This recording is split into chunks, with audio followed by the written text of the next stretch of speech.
When my wife Sarah and I bought the house, it felt like a dream come true. Quiet neighborhood, plenty of trees and a big backyard with a rusted, overgrown fence running along the far edge. The realtor said the forest behind it was undeveloped. County land, no trails, no utilities, no trespassing.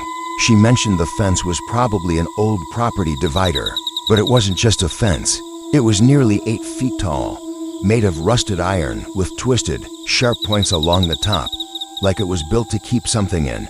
Not outright in the center, hidden behind vines and moss, was a gate, welded shut with thick seams of metal and rust. On the inside of that gate, our side, someone had carved a single word into the metal: stay. At first, we thought it was some strange leftover from the previous owners. Maybe they were paranoid. Maybe they had kids and wanted to scare them from wandering into the woods. Now I think they were trying to warn us. The dog noticed it first. Bear is usually friendly, dumb as a rock but loyal. After we moved in, wouldn't even step into the backyard. He'd stand at the sliding door, growling softly, tail low, ears pinned. He refused to go near the fence. Then the dreams started. She said she heard things walking just out of sight, shapes moving between the trunks. Sarah said she kept dreaming about the woods, dense, black trees packed tighter than they should be. I shrugged it off, told her it was stress. New house, new environment, normal adjustment stuff. I got up and looked out the back window. Then I started having the same dreams, and then it got worse. One night last week, I woke up at exactly 3:17 a.m. Not from a noise, not from a nightmare. I just knew I had to wake up. The house was silent. Even Bear wasn't snoring. There, standing inside the fence, on the other side of the welded gate.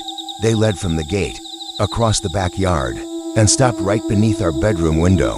Pale, almost white, barely human-shaped. It didn't move, didn't run. When I turned on the porch light, I couldn't see much, just a tall silhouette. It just raised a long, thin arm and pointed at me. I blinked, it was gone. The next morning, I found bare footprints in the dew. Human-looking, but wrong, just her staring. Toes too long, arches too low. That night, Sarah said I was talking in my sleep, not mumbling, whispering. She said I kept repeating the same phrase over and over. Let me back in. I remember now.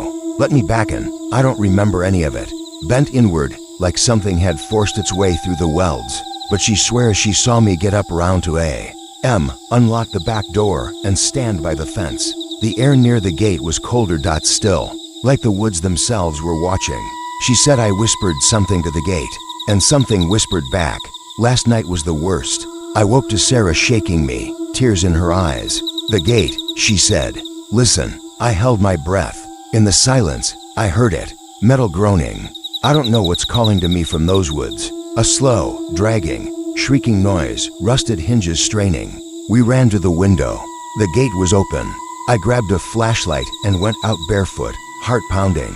And that's when I saw it. The word on the gate, stay, was gone, scratched over with deep, jagged gouges. Now it said, welcome home.